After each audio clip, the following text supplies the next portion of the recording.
మత్తయి సువార్త 19వ అధ్యాయం. యేసు ఈ మాటలు చెప్పి చాలించిన తరువాత గలిలయ నుండి యొర్దాను అద్దరనున్న యూదయ ప్రాంతములకు వచ్చెను.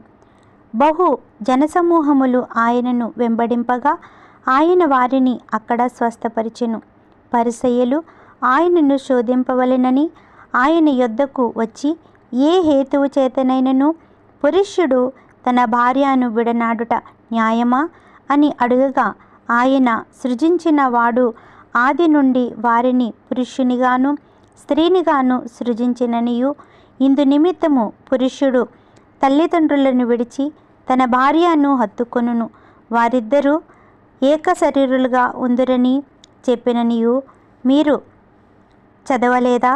కాబట్టి వారికను ఇద్దరు కాక ఏక శరీరముగా ఉన్నారు గనుక దేవుడు జతపరిచిన వారిని మనుష్యుడు వేరుపరచకూడదని చెప్పెను.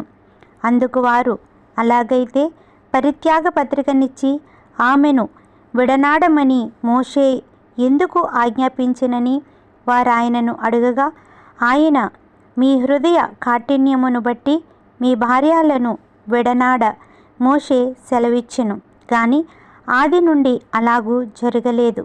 మరియు వ్యభిచారము నిమిత్తమే తప్ప తన భార్యను విడనాడి మరి ఒకత్తెను పెండ్లి చేసుకొనివాడు వ్యభిచారము చేసియున్నాడనియు, విడనాడబడిన దాన్ని పెండ్లి చేసుకొనివాడు వ్యభిచారము చేయుచున్నాడనియు మీతో చెప్పుచున్నానని వారితో నెనెను.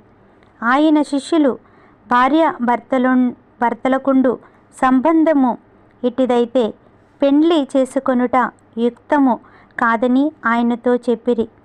అందుకాయన, అనుగ్రహము నొందినవారు తప్ప మరి ఎవరునూ ఈ మాటను అంగీకరింపనేరరు. తల్లి గర్భము నుండి నపుంసకుడుగా పుట్టినవాడు వారు కలరు. మనుషుల వలన నపుంసకులుగా చేయబడిన నపుంసకులను గలరు. పరలోక రాజ్యము నిమిత్తము తమ్మును తామే నపుంసకులుగా చేసుకొనిన నపుంసకులను గలరు. ఈ మాటలను అంగీకరింపగలవాడు అంగీకరించునుగాక అని వారితో చెప్పెను. అప్పుడు ఆయన వారి మీద చేతులుంచి ప్రార్థన చేయవలెనని కొందరు చిన్నపిల్లలను ఆయన యొద్దకు తీసుకుని వచ్చిరి. ఆయన శిష్యులు తీసుకుని వచ్చిన వారిని గద్దింపగా, యేసు చిన్నపిల్లలను ఆటంకపరచక వారిని నా యొద్దకు రానియుడి, పరలోక రాజ్యము ఇలాంటి వారిదని వారితో చెప్పి వారి మీద చేతులుంచి అక్కడి నుంచి లేచిపోయెను. ఇదిగో, ఒకడు ఆయన యొద్దకు వచ్చి, బోధకుడా, నిత్యజీవము పొందుటకు నేను ఏ మంచి కార్యము చేయవలెనని ఆయనను అడిగెను. అందుకాయన, మంచి కార్యమును గూర్చి నన్నెందుకు అడుగుచున్నావు? మంచివాడొక్కడే. నీవు జీవములో ప్రవేశింపగోరిన ఎడల ఆజ్ఞలను గైకొనమని చెప్పెను. అతడు ఏ ఆజ్ఞలని ఆయనను అడుగగా, యేసు నరహత్య చేయవద్దు, వ్యభిచరింపవద్దు, దొంగిలవద్దు, అబద్ధ సాక్ష్యము పలకవద్దు, తల్లిదండ్రులను సన్మానింపుము, నిన్ను వలె నీ పొరుగువాన్ని ప్రేమింపవలెను అనునవే అని చెప్పెను. అందుకు ఆ యవ్వనుడు, ఇవన్నీ అనుసరించుచూనే ఉన్నాను, ఇకను నాకు కొదువ ఏమి అని ఆయన్ని అడిగెను.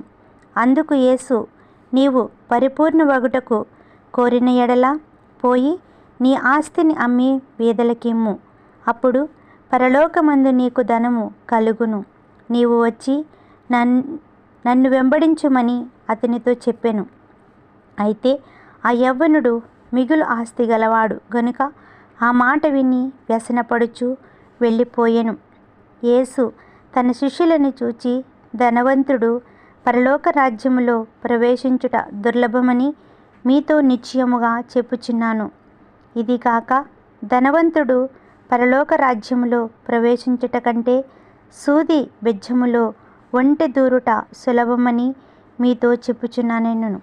శిష్యులు ఈ మాట విని మిక్కిలి ఆశ్చర్యపడి, అలాగైతే ఎవడు రక్షణ పొందగలడని అడుగగా, యేసు వారిని చూచి, ఇది మనుషులకు అసాధ్యమే, కానీ దేవునికి సమస్తమును సాధ్యమని చెప్పెను. పేతురు, ఇదిగో మేము సమస్తమును విడిచిపెట్టి నిన్ను వెంబడించితిమి కనుక మాకేమీ కొదువని ఆయనను అడుగగా, యేసు వారితో ఇట్లనెను, ప్రపంచ పునర్జన్మల యందు మనుష్య కుమారుడు ఈ మహిమగల సింహాసనము మీద ఆసీనుడై ఉండినప్పుడు నన్ను వెంబడించిన మీరును 12 సింహముల మీద ఆసీనులై ఇజ్రాయేల్ 12 గోత్రముల వారికి తీర్పు తీర్చుదురు. నా నామము నిమిత్తము అన్నదమ్ములనైనను అక్కచెండ్రులనైనను తండ్రినైనను తల్లినైనను పిల్లలనైనను భూములనైనను ఎండ్లనైనను విడిచిపెట్టి ప్రతినవాడును 100 రెట్లు పొందును. ఇదిగాక నిత్య జీవమును స్వతంత్రించుకొనును. మొదటివాడు అనేకులు కడపటివారగుదురు, కడపటివారు మొదటివారగుదురు.